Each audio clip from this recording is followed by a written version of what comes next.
¿Qué tal? ¿Cómo se encuentran? Buenas tardes, buenos días, buenas noches, en el horario que nos estén viendo. Pues hoy vamos a nuestra siguiente sesión en esta materia de corrupción en el sistema o en el modelo presidencial, en el Ejecutivo, y hoy hablaremos del control interno, esos pesos y contrapesos que son tan importantes para el ejercicio de supervisión y especialmente la observación del desempeño de las diferentes dependencias de la Administración Pública Federal, los organismos públicos y especialmente también el tema del Ejecutivo.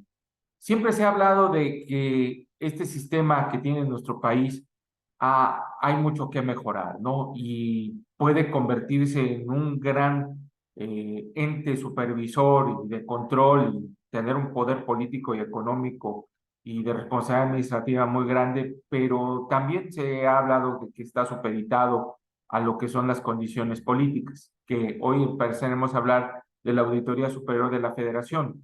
Uno de los temas tan importantes en esto de la auditoría es la supervisión y la revisión del ejercicio del recurso público de los periodos anteriores. Ojalá pudiéramos diseñar un ejercicio más en tiempo real para verificar cómo se está dando el uso de los recursos, por supuesto, siempre buscando evitar el tema de la corrupción, pero no siempre los tiempos políticos son los tiempos técnicos y funcionales, ¿no? Entonces, pues para dar una introducción, vamos a primeramente a empezar con un video que nos enseña y nos muestra cómo es esta temática, se llama Introducción al proceso de supervisión que se tiene en términos generales de la parte de la administración y continuamos posteriormente.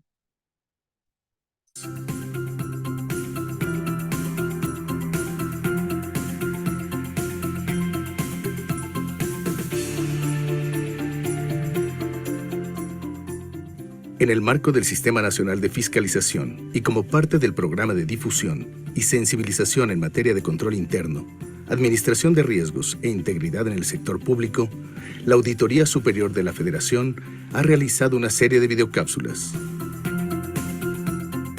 las cuales están a disposición de las instituciones del sector público de los tres poderes de la Unión, órganos constitucionales autónomos y en los tres órdenes de gobierno. Lo anterior con la finalidad de coadyuvar con las instituciones en el fortalecimiento de su capacidad para conducir las actividades hacia el cumplimiento del mandato institucional e impulsar la prevención y administración de eventos contrarios al logro eficaz de los objetivos estratégicos, incluidos los riesgos de corrupción. El programa de sensibilización se integra por la información introductoria a los siguientes temas: sistemas de control interno institucionales, ambiente de control, evaluación de riesgos, actividades de control, información y comunicación, supervisión, así como programas de promoción de la integridad y prevención de la corrupción. ¿Cuáles son los aspectos principales de un sistema de control interno institucional? En el transcurso del tiempo, y principalmente en las últimas décadas, el entorno jurídico, operativo y ético de las instituciones ha evolucionado significativamente, por lo cual el concepto, los elementos y el alcance del control interno han sido actualizados en diversos modelos de control. No obstante, ciertos estándares han ganado mayor reconocimiento y aplicación en el contexto internacional, ubicándolos como referentes de control generalmente aceptados. En 1992, el Comité de Organizaciones Patrocinadoras de la Comisión Treadway, COSO por sus siglas en inglés, publicó el Marco Integrado de Control Interno, el cual se constituyó con la presencia de 5 componentes principales: ambiente de control, evaluación de riesgos, actividades de control, información y comunicación, supervisión. El modelo adquirió gran aceptación entre organizaciones privadas e instituciones públicas alrededor del mundo, convirtiéndose en el principal marco de referencia para diseñar, implementar, desarrollar y evaluar la efectividad de un sistema de control interno institucional. Debido a que el entorno de las instituciones es cada vez más complejo, dinámico, global y basado en desarrollos tecnológicos, En mayo de 2013, sin perder la esencia del modelo original, este fue actualizado y enriquecido en aspectos clave, como son los siguientes.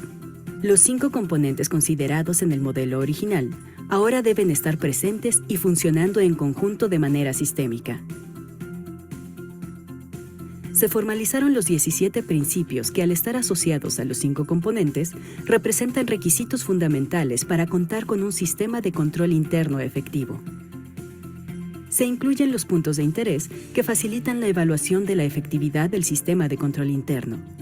Se considera de forma explícita la administración del riesgo de corrupción, así como el establecimiento y fortalecimiento de los controles generales y específicos de tecnologías de información y comunicaciones.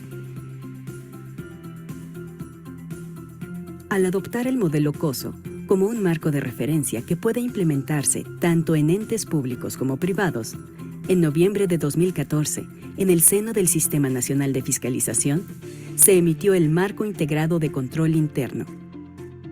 Este es aplicable a las instituciones de los 3 poderes de la Unión, órganos constitucionales autónomos y de los 3 órdenes de gobierno, y se basa en los componentes, principios y puntos de interés que el modelo internacional pone de manifiesto, pero considera las particularidades del sector público de México.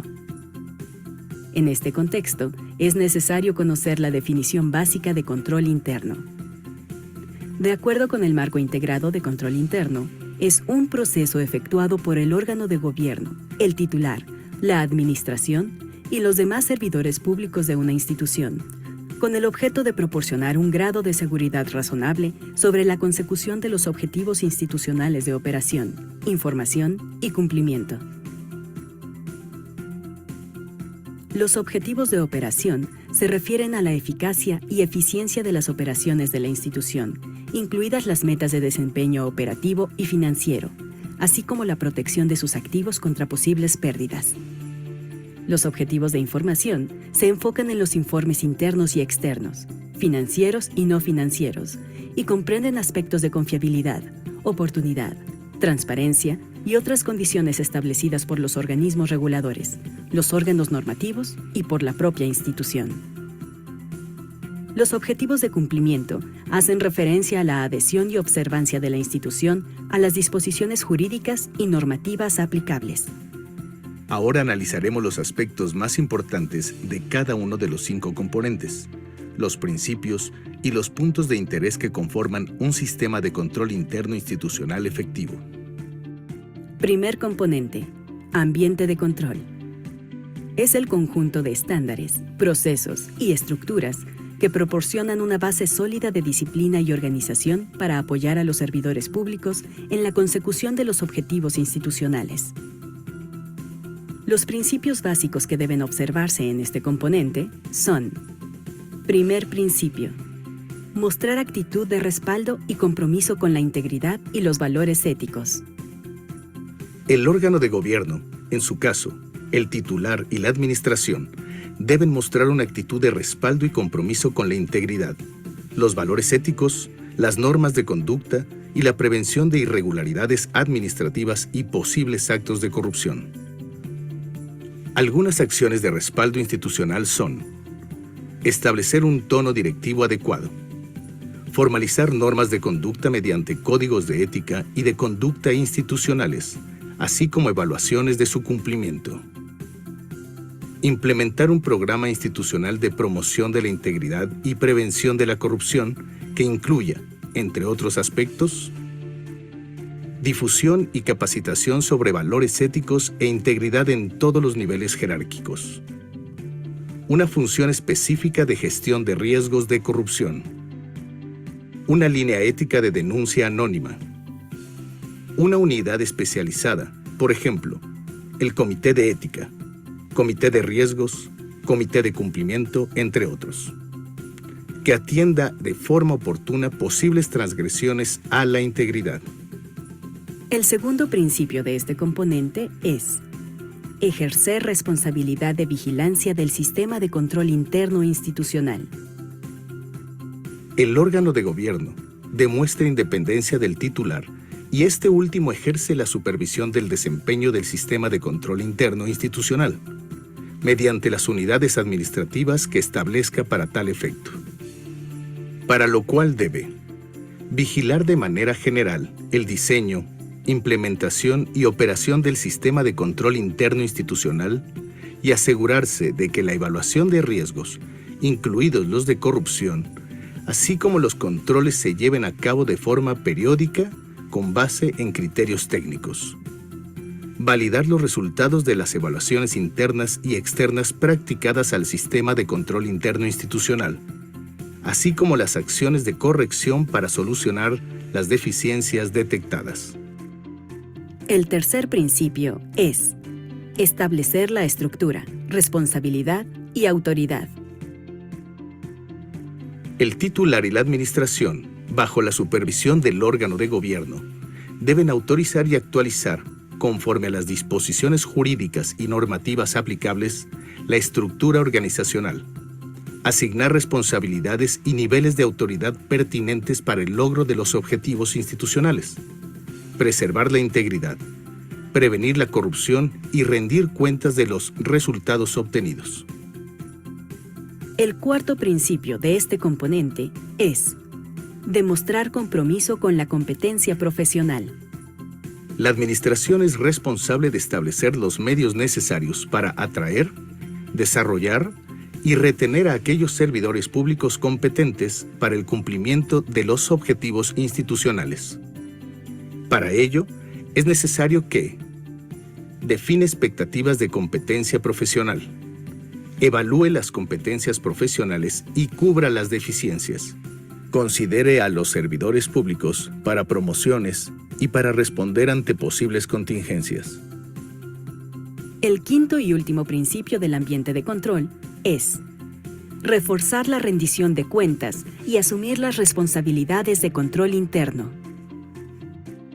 La administración debe evaluar la eficacia del control interno en la institución y exigir a los servidores públicos que asuman obligaciones específicas en la materia.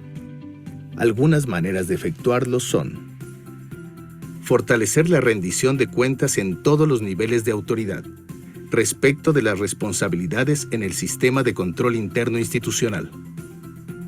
Establecer parámetros de desempeño institucional, alcanzables y acordes con los niveles de responsabilidad. Estos incluyen incentivos, recompensas y medidas disciplinarias. Pasemos ahora al segundo componente del sistema de control interno institucional: evaluación de riesgos. Después de establecer un ambiente de control efectivo, la administración debe evaluar los riesgos que enfrenta la institución, tanto de fuentes internas como externas, para el logro de sus objetivos.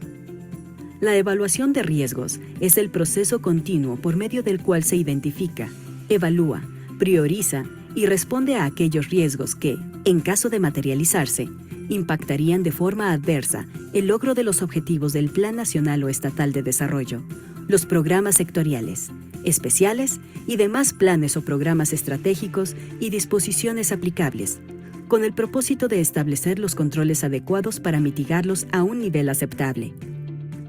Los principios básicos que de forma secuencial deben observarse en este componente son: Principio 6.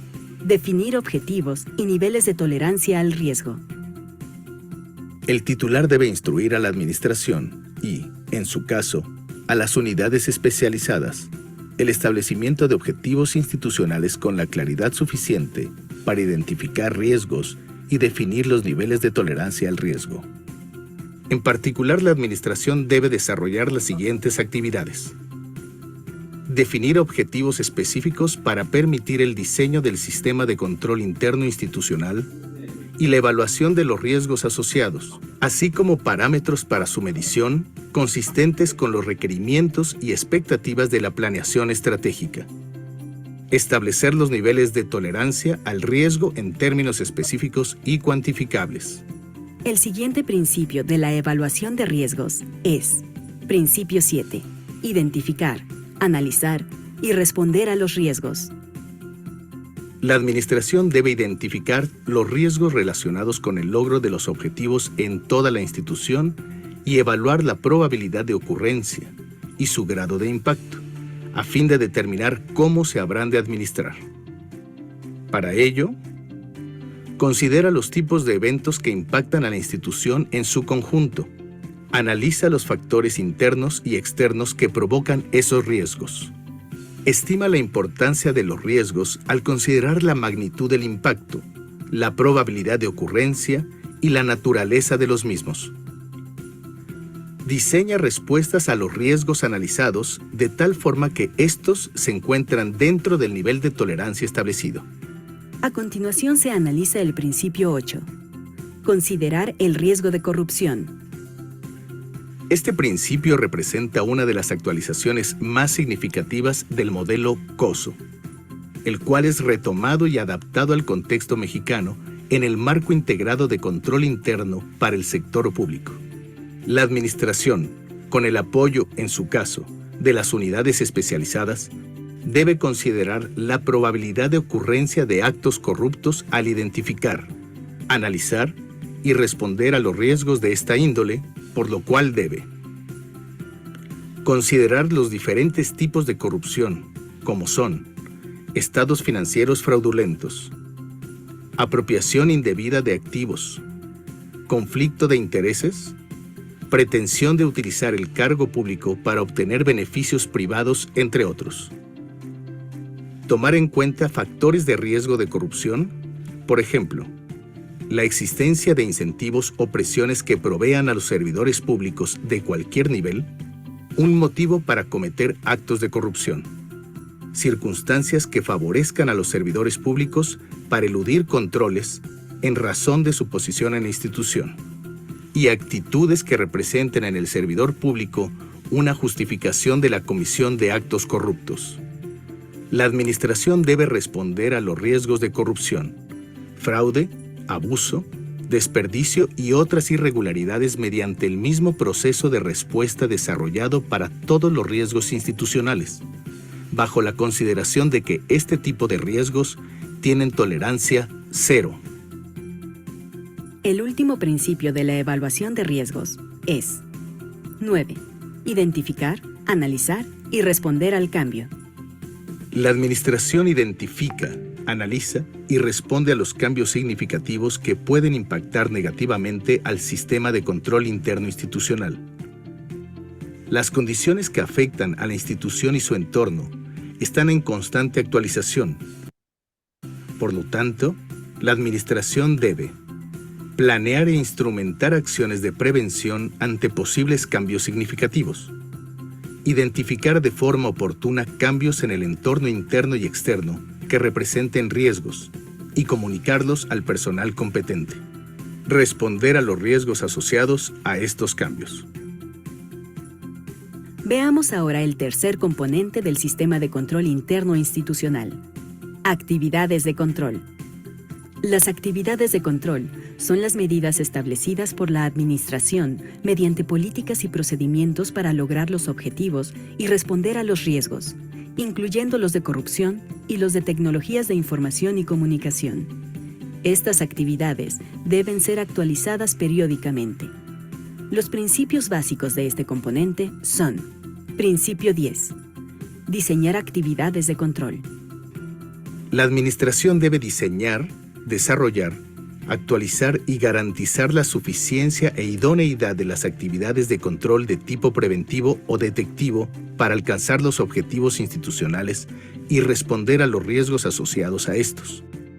Para este fin, resulta importante que garantice la existencia de controles apropiados para responder a los riesgos evaluados, incluyendo los de corrupción. Diseña actividades de control de acuerdo con las características de la institución. Documente e instrumente formalmente las políticas y procedimientos. Desarrolle actividades a nivel institución y a nivel transacción, considerando el propósito, nivel de agregación, la regularidad y la correlación de las actividades de control con los procesos operativos. Divida o segregue las atribuciones y funciones principales entre los diferentes servidores públicos. Principio 11. Diseñar actividades para los sistemas de información y comunicación. La administración diseña y desarrolla actividades de control para mitigar los riesgos relacionados con las tecnologías de información a fin de apoyar el logro de los objetivos institucionales. Algunas medidas para conseguirlos son: desarrollar sistemas de información mediante procesos manuales o automatizados, de manera tal que los procesos operativos coadyuven con el logro de los objetivos institucionales. Diseñar actividades de control apropiadas en los sistemas de información generales y de aplicación. Establecer actividades de control para la infraestructura de tecnologías, para la administración de seguridad, así como para los procesos de adquisición, desarrollo y mantenimiento de las TIC. Veamos el siguiente principio del componente actividades de control. Principio 12. Implementar actividades de control. La administración implementa actividades de control por medio de políticas y procedimientos que establecen las etapas a seguir para dar respuesta a los riesgos identificados. Para ello, debe documentar formalmente las políticas por medio de manuales, lineamientos y otros documentos de naturaleza similar que establezcan las responsabilidades de control interno. Analicemos ahora el cuarto componente: información y comunicación. La administración utiliza información de calidad para respaldar el sistema de control interno, la cual es necesaria para que en la institución se lleven a cabo las responsabilidades de control para el logro de objetivos y metas institucionales. La comunicación que fluye, tanto interna como externamente, proporciona a los servidores públicos la información necesaria para ejecutar las actividades de control diariamente, permitiendo que comprendan sus responsabilidades de control interno. Los principios básicos que de forma secuencial a los estudiados deben observarse en este componente son: Principio 13. Usar información de calidad. La administración debe utilizar información de calidad para la consecución de los objetivos institucionales. Para ello debe identificar los requerimientos de información que cubran las expectativas de los usuarios internos y externos y considerar sus costos y beneficios. Definir los requisitos de información con puntualidad suficiente y apropiada, así como con la especificidad requerida para el personal pertinente. Procesar datos relevantes a partir de fuentes confiables y transformarlos en información de calidad.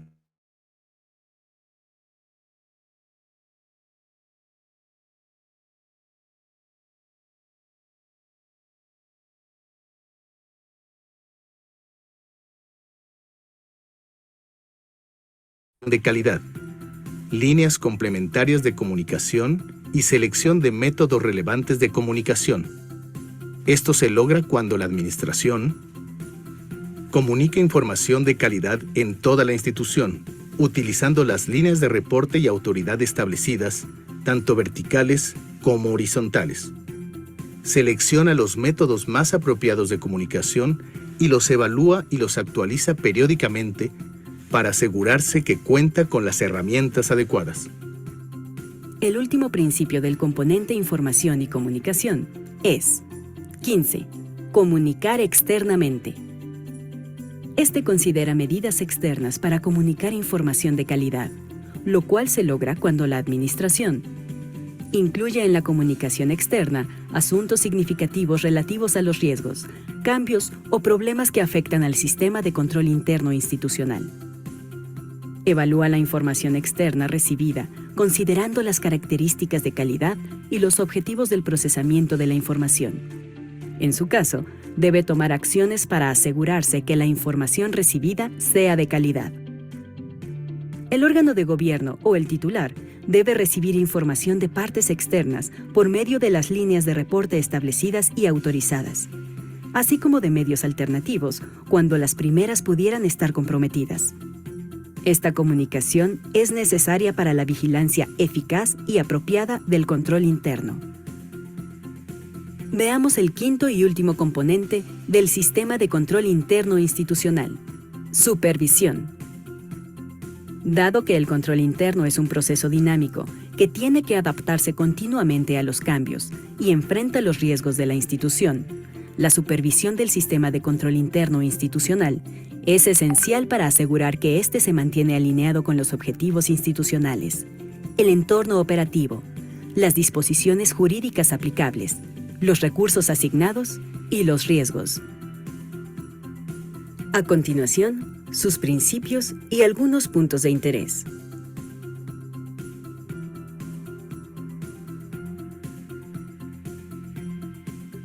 La administración debe establecer las actividades y bases de referencia para supervisar el sistema de control interno institucional y evaluar sus resultados, así como determinar cuándo verificará su funcionamiento. Para estos fines, se considera adecuado emplear una combinación de autoevaluaciones y de evaluaciones independientes con la debida frecuencia y alcance, tomando en cuenta el ritmo de cambio. Para ello, debe utilizar personal competente. La administración debe aprobar y documentar los resultados de las autoevaluaciones y de las evaluaciones independientes para identificar problemas en el control interno. El último principio del componente de supervisión y del sistema de control interno institucional es: Principio 17. Evaluar los problemas y corregir las deficiencias. La administración debe corregir de manera oportuna las deficiencias de control interno identificadas. Para ello, se evalúan los resultados. Bajo esta consideración, todo el personal debe reportar a las partes internas y externas adecuadas los problemas de control interno que haya detectado, mediante las líneas de reporte establecidas, para que la administración, las unidades especializadas, en su caso, y las instancias de supervisión evalúen oportunamente dichas cuestiones. De igual modo, la administración debe evaluar y documentar los problemas de control interno detectados y determinar las acciones correctivas apropiadas para enfrentarlos. Con lo anterior, hemos estudiado los 5 componentes y los 17 principios que integran el sistema de control interno institucional. El marco integrado de control interno en el sector público establece que para que el sistema de control interno institucional sea eficaz, los 5 componentes deben estar presentes y funcionando de manera sistémica. Por su parte, los principios son conceptos fundamentales asociados con los componentes, desarrollados para proveer claridad en el diseño, implementación y operación de tales componentes.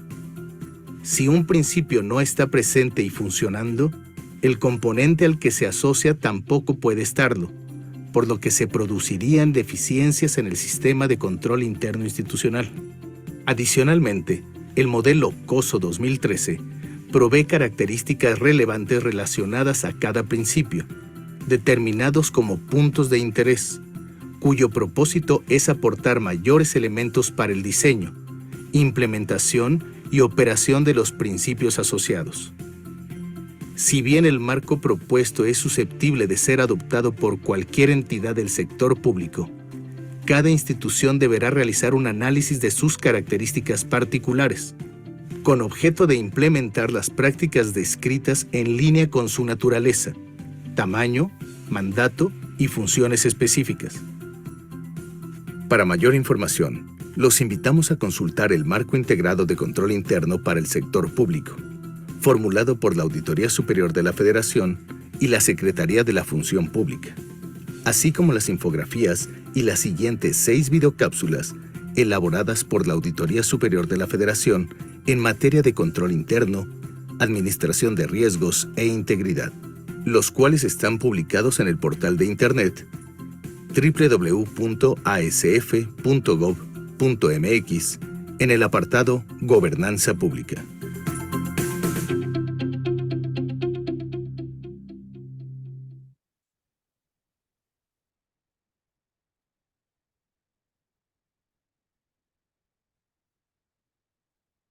Bien, pues como elemento de introducción muy interesante, sobre todo el modelo que se ha construido con esta desconfianza que se le tiene al ejercicio público del uso de los recursos, de las atribuciones que tiene y el tema relacionado con, por supuesto, con procesos de corrupción.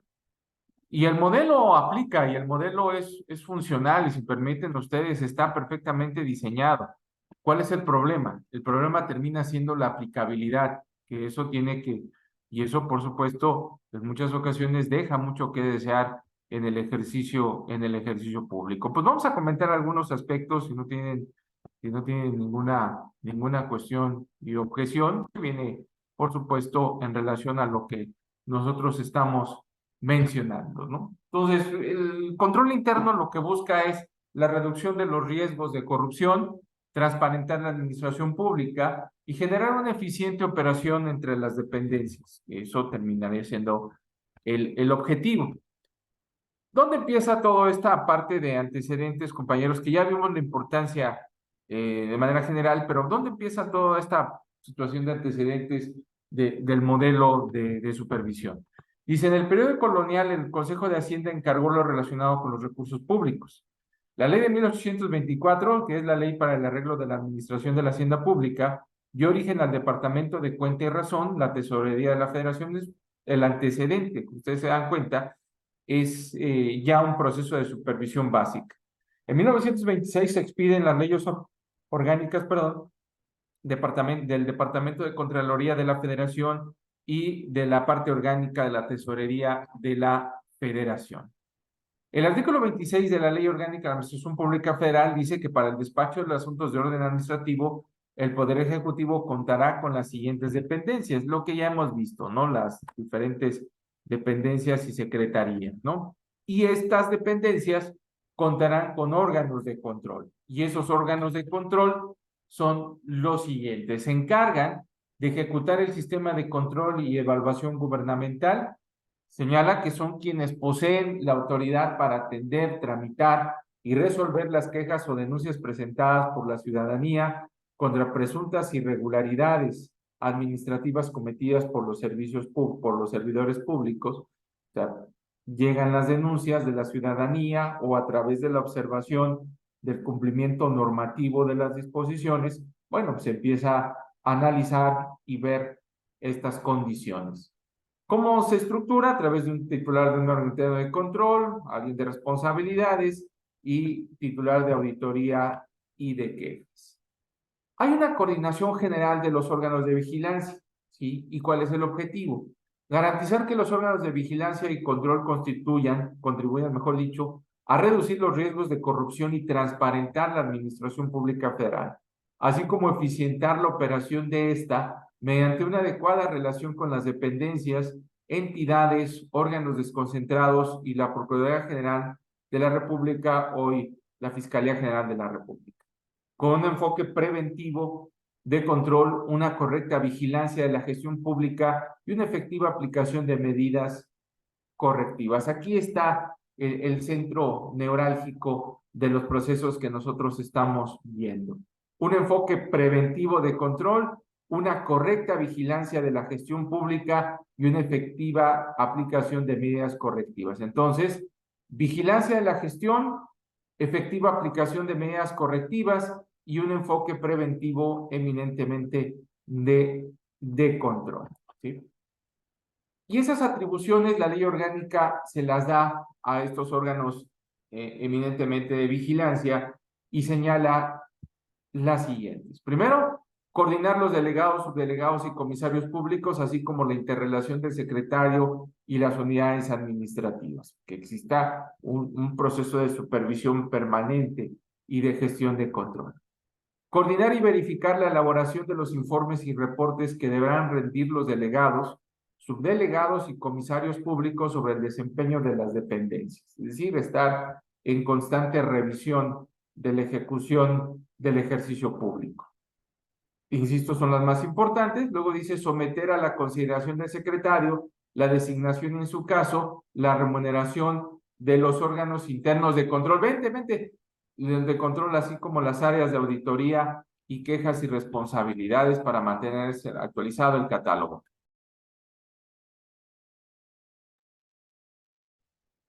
Luego sigue insistiendo. Ay, ya me salté. Los delegados. Sí. Estos delegados y comisarios públicos, ¿sí? Déjenme ver si no me salté ninguna. No me salté ninguna. ¿Cuál es eminentemente su función? Tiene la función de vigilar el actuar de las dependencias y entidades desde los ámbitos de la toma de decisión y los órganos de gobierno. Se coordinan mediante 7 sectores: el sector económico, desarrollo social, recursos renovables, educación y cultura, energía, hacienda, salud, previsión social y seguridad nacional. Esta delegación o estructura diferenciada es, por supuesto, lo que se busca es generar un mejor proceso de control en las distintas dependencias de la Administración Pública Federal y, por supuesto, por cuestiones de temas y competencias, que se fortalezca más aún los procesos de supervisión que vamos viviendo en el día a día en la Administración Pública Federal. En cada uno de estos sectores se tiene un delegado y comisario público propietario, así como un tema de subdelegados y comisarios públicos suplentes. Con esa estructura se cubren la totalidad de dependencias, órganos desconcentrados, descentralizados, empresas de participación estatal mayoritaria y fideicomisos públicos de la administración pública. Con eso cubres todo lo que es el servicio público. Y esta entidad, pues, la Secretaría de la Función Pública, que eso ustedes ya lo habrán visto en otras materias, corresponde originalmente al secretario la representación de la misma, así como el trámite y resolución de los asuntos de su competencia. Para una mejor distribución y desarrollo del trabajo, el secretario podrá delegar las facultades que así lo permitan a los servidores públicos subalternos, sin perjuicio de su ejercicio directo.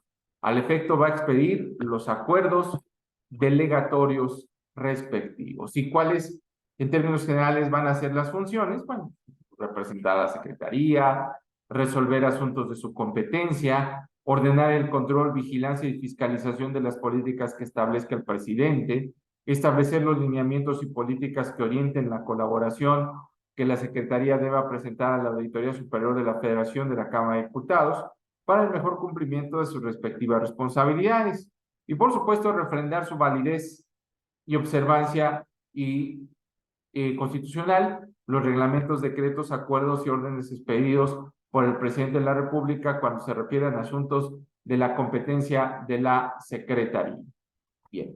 Y pues ya como conclusión, compañeros, pues simplemente entender que esta parte del control y vigilancia de la función pública es muy importante para revisar el desempeño de las distintas dependencias de la Administración Pública Federal, especialmente todas las funciones que tiene el Ejecutivo. Las condiciones normativas existen, la creación de la norma está. ¿Dónde tenemos que trabajar en nuestro país? Primero, en la oportunidad de la revisión. No puede ser que tarde tanto tiempo la revisión, la Auditoría Superior de la Federación tarde tanto tiempo en revisar esta parte de ejecutabilidad. Una, dos, tenemos que hacer el ejercicio del escrutinio en tiempo real, ¿no? Ahorita se está haciendo una negociación de un contrato, se le está asignando, ahorita tendría que transparentarse la información y en tiempo real poderlo ver para inmediatamente detectar modelos de corrupción.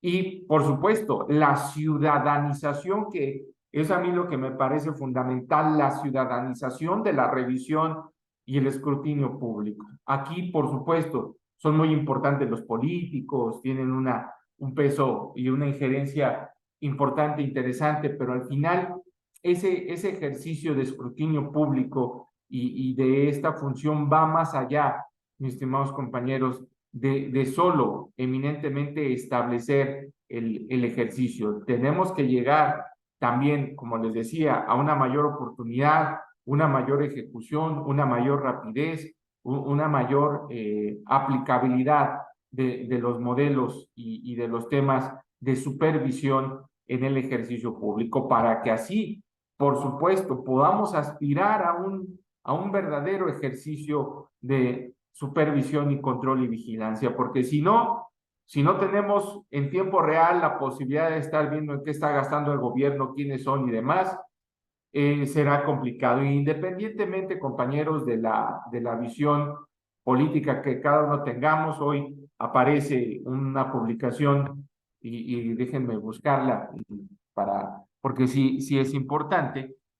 Y bueno, independientemente de nuestra afiliación política, pues lo que hoy aparece es importante que el gobierno lo aclare, ¿no? Porque si es así, es muy, es muy grave en términos generales, ¿no? Entonces, déjenme nada más el tema del día de hoy. Otra vez el chofer que fue pues, de otra manera, del señor presidente cuando fue jefe de gobierno. Ahora hay un señalamiento por parte de algunos trascendidos de investigación que ya está, compañeros, teniendo contratos especiales. Déjenme ver si lo puedo localizar. Por las contratos de Maya. Y ojalá no lo sea así, ¿no? No, ojalá no lo sea así porque, bueno, sería muy triste, ¿no? Muy triste pensar que esto no se ha podido erradicar y aunque la fuente está totalmente desacreditada, sí es importante que lo aclare, ¿no? Loret de Mola ventila jugoso negocio que hará la familia del exchofer de AMLO gracias a Tren Maya. La familia Mollinedo Bastar adquirió un parque turístico ubicado junto a donde opera la estación de Tulum, de acuerdo con una investigación. Dice el Tren Maya, una de las obras estrella de la administración del presidente, promete ser el próximo detonante de la economía. Uno de sus más beneficiados será la familia de Nicolás Mollinedo, el famoso Nico, como lo conocen quienes forman parte del círculo más íntimo del líder de la Cuarta Transformación. Se volvió famoso en su momento porque era encargado de manejar el icónico sur que el mandatario se trasladaba. Vamos a ver. La lealtad que ha mostrado Mollinedo hacia AMLO está rindiéndole frutos, pues que de acuerdo a una investigación de Isabela González para Latinos, la familia de Nico ha desarrollado un parque turístico junto a una de las estaciones más importantes del Tren Maya, Tulum, por lo que ya se prepara para hacer jugosos negocios. Sí, ahí está el famoso Nico. Nico, Samuel e Isaac, hijos del chofer de López Obrador, se convirtieron en terratenientes en Quintana Roo, justo después que del 2018 el entonces presidente anunciara lo que pondría en marcha una obra llamada ahí en Tren Maya, ¿no? Eso me suena a allá a las playas de Rosarito y que se compraron terrenos antes de ese desarrollo turístico tan bonito que está allá en la zona de Baja California, ¿no? Mar de Cortés. Fue así que la familia hizo acreedor a 64 hectáreas, pues, para ser chofer, yo creo que sí le alcanzó, en donde desarrollaron en el parque turístico del Sac Antún, ubicada frente a la estación de Tulum, que conecta a Bacalar, una ruta privilegiada en donde están los polos turísticos más importantes. El complejo, que se prevé reciba a miles de visitantes cada semana, posee un cenote y cuenta con regaderas, palapas, áreas de comida y baños y un espacio comercial para la renta de snorkel para hacer buceo. El parque ya se encuentra en operaciones y tiene un precio de 500 pesos por persona. Documentos obtenidos por el medio de Carlos Loret señalan que el parque es operado por la empresa Preservación Ecológica SAC Actum, sociedad en capital variable, que el día de hoy es propiedad de Lidia Esther Portilla Manica, es esposa de Nico, híjole, hasta es esposa, y de Jorge Alberto Portilla Manica, actual secretario general del ayuntamiento. No debe de ser eso, por supuesto. En octubre del 18, 2 meses después del anuncio del Tren Maya, el hijo mayor del chofer AMLO adquirió la propiedad por una donación que le hizo su tío César Augusto Manica Portilla y 2 meses después fue designada como administradora.